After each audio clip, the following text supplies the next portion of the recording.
కేసీఆర్ వ్యాఖ్యలకు కౌంటర్ ఇచ్చారు మంత్రి శ్రీధర్ బాబు. అధికారం కోల్పోయాక ఆయన ఏం మాట్లాడుతున్నారో ఆయనకే అర్థం కావట్లేదన్నారు. ఎమ్మెల్యేల భేటీ అన్నది బీఆర్ఎస్ చేసిన విష ప్రచారం అంటున్న మంత్రి శ్రీధర్ బాబుతో మా ప్రతినిధి Hema face to face. IT minister Sridhar Babu గారు ఉన్నారు, మాట్లాడదాం. సార్, ప్రధానంగా బడ్జెట్ని ఎలా చూస్తారు? బీహార్ ఎన్నికలు ఉండడం వల్ల బీహారే బడ్జెట్ పరిమితం అంటున్నారు, దీన్ని ఎలా చూస్తారు?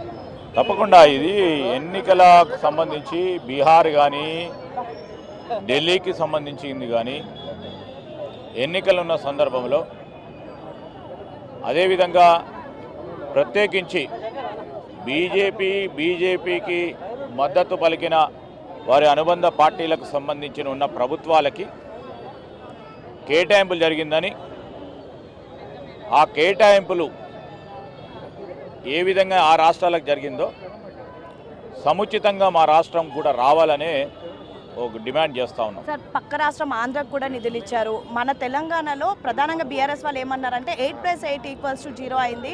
కాంగ్రెస్ 8 మెంబర్స్ ఉన్నారు, బీజేపీ 8 మెంబర్స్ ఉన్నారు, అయినా మనకు 0 వచ్చిందని ఆరోపణలు చేస్తున్నారు. దీని బీజేపీకి సహకరిస్తూ ముందుకు నడిచింది టీఆర్ఎస్ పార్టీ. ఆ సంవత్సరాల్లో ఏం చేసింది? ఎంత కేటాయింపులు తీసుకొచ్చింది? 10 సంవత్సరాల కాలంలో 10 సంవత్సరాల పూర్తి స్థాయిలో బీజేపీకి మద్దతు ఇచ్చిన టీఆర్ఎస్ పార్టీ ఆనాడు చేదోడు వాదోడుగా బీజేపీకి నిండుగా నిలిచిన టీఆర్ఎస్ పార్టీ ఏ విధమైన నిధులు తీసుకొచ్చిందో మేము అడుగుతున్నాం ఈరోజు. అదేవిధంగా పక్కనున్న ఏపీ రాష్ట్రానికి నిధులు ఇవ్వటం, సముచితంగా మాకు నిధులు రావాలి. మీకు జనాభా ప్రతిపాదన తీసుకున్న అభివృద్ధి సంక్షేమానికి సంబంధించిన ఏ సగటున వారికి మీరు నిధులు ఇచ్చారో ఎక్కువ స్థాయిలో నిధులు ఇవ్వాల్సిన అవసరం ఉంది, బాధ్యత ఉంది. ఇది భారతదేశంలో ఉన్న తెలంగాణ, మరి ఇక్కడ ఉన్న ప్రజలు కూడా భారతదేశానికి సంబంధించిన వారు. ఈ రాష్ట్రంలో ఉన్న 8 మంది బీజేపీ పార్లమెంట్ సభ్యులు కూడా ఇప్పటికైనా కళ్ళు తెరిచి సవరింపులు చేసే కార్యక్రమం చేయాలి. బడ్జెట్లో నిధులు కేటాయింపు చేసే విధంగా మరి చర్యలు చేపట్టాలని డిమాండ్ చేస్తాను. సార్, అంటే ఏదైతే బీజేపీతో మర్జ్ ఉన్నటువంటి గవర్నమెంట్స్కే ఎక్కువ బడ్జెట్ వెళ్ళింది, మీరు ఎప్పుడు ప్రశ్నిస్తూ ఉంటారు. కానీ అనేక సార్లు మీ ముఖ్యమంత్రి కానీ మీరు కానీ వెళ్ళి కేంద్ర మంత్రులను కలిసారు, అయినా కూడా మీకు బడ్జెట్ ఇవ్వలేదు. దీన్ని ఎలా చూస్తారు? తప్పకుండా అంటే చాలా బాధ అనిపిస్తూ ఉంటుంది. ముఖ్యమంత్రి గారు మరి అనేక సందర్భాల్లో పోయినప్పుడు తప్పకుండా తెలంగాణ రాష్ట్రానికి సంబంధించిన అభివృద్ధి సంక్షేమం విషయంలో సానుకూలత వ్యక్తం చేయడం జరిగింది. అదే విధమైన అభిప్రాయంతో ఉంటిమి. మరి మేము కళ్ళు తెరవాలని చెప్తా ఉన్నాం బీజేపీ. సార్, మీరేమో కేంద్రంతో బడ్జెట్ కోసం పోరాడుతున్నారు, నిధుల కోసం. ఒకవైపు కేంద్రం నుంచి రాకపోయినా మీరు దావోస్ వెళ్ళి ఎన్నో పెట్టుబడులు తీసుకొచ్చారు, అయినా సరే బీఆర్ఎస్ ఎప్పటికప్పుడు మీ పైన ఆరోపణలు చేస్తుంది. దీన్ని ఎలా చూస్తారు? ఇప్పుడు పెట్టుబడులు రావడం అనేది ప్రత్యేకంగా కనబడతా ఉంది.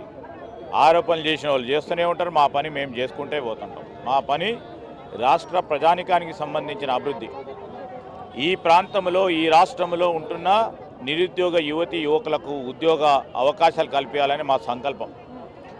మా సంకల్ప బలానికి సంబంధించి ఒక ప్రక్కన ప్రజలు, ఇంకో ప్రక్కన దేవుడు ఆశీర్వదిస్తూనే ఉంటారు. వాళ్ళు ఆరోపణలు చేసుకుంటే వారు ఆ పార్టీని నడిపిస్తూనే ఉంటారు. సార్, నిధులు ఇవ్వకపోవడం వల్ల మీ పథకాల మీద ఏమైనా ఎఫెక్ట్ పడే అవకాశం ఉందా? పథకాలు ఏమైనా వెనక్కి తీసుకునే ఆలోచన ఉందా? పథకాలు వెనక్కి తీసుకునే ఆలోచన లేదు. కష్టపడతాం, ప్రజలపై విశ్వాసం ఉంది, అర్థం చేసుకుంటారు. పథకాలకు సంబంధించి మేము ఇవ్వాలనుకుంటా ఉన్నాం, ప్రభుత్వం ముందుకు వస్తుంది అనుకున్నాం, కేంద్ర ప్రభుత్వం రాలేదు. కానీ పథకాలను ఏ విధంగా ఆపాలనే ప్రయత్నం ఒక పక్కన టీఆర్ఎస్, ఇంకో పక్షాన బీజేపీ చేస్తూ ఉన్నది స్పష్టంగా కనబడతా ఉంది. తప్పకుండా రాష్ట్ర ప్రజానికానికి సంబంధించిన సంక్షేమము చూడాలి కదప్ప. ఇక్కడ కాంగ్రెస్ పార్టీ ప్రభుత్వం ఉంది నిధులు రావద్దని, లేకుంటే అక్కడ తెలుగుదేశం పార్టీ, లేకుంటే బీహార్లో వారి సంబంధిత పార్టీకి సంబంధించి మద్దతు పలికిన పార్టీలకు సంబంధించిన ప్రభుత్వాలకు ఇవ్వడం చాలా బాధాకరం, దురదృష్టం, ఖచ్చితంగా ఖండిస్తాం. సార్, గంభీరంగా చూస్తున్నాను. ఒక్కసారి నేను బయటకు వస్తే మామూలుగా ఉండదని కేసీఆర్ వ్యాఖ్యల్ని మంత్రిగా ఎలా చూస్తున్నారు? ఇప్పుడు వారు ఆ విధంగానే మాట్లాడుతూ ఉంటారు. ఏదో కొత్తదనం కాదు ఇక్కడ. ఈ రాష్ట్ర ప్రజానికానికి అందరికీ తెలుసు ఏ విధంగా మాట్లాడుతూ ఉంటారు.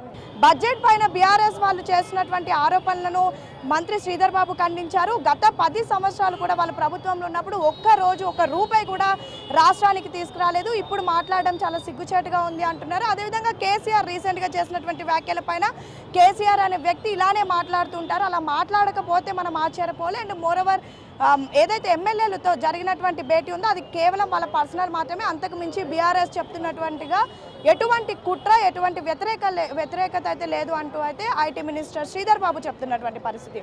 వీడియో జర్నలిస్ట్ సంజుతో Hema, Big TV, Tank bund.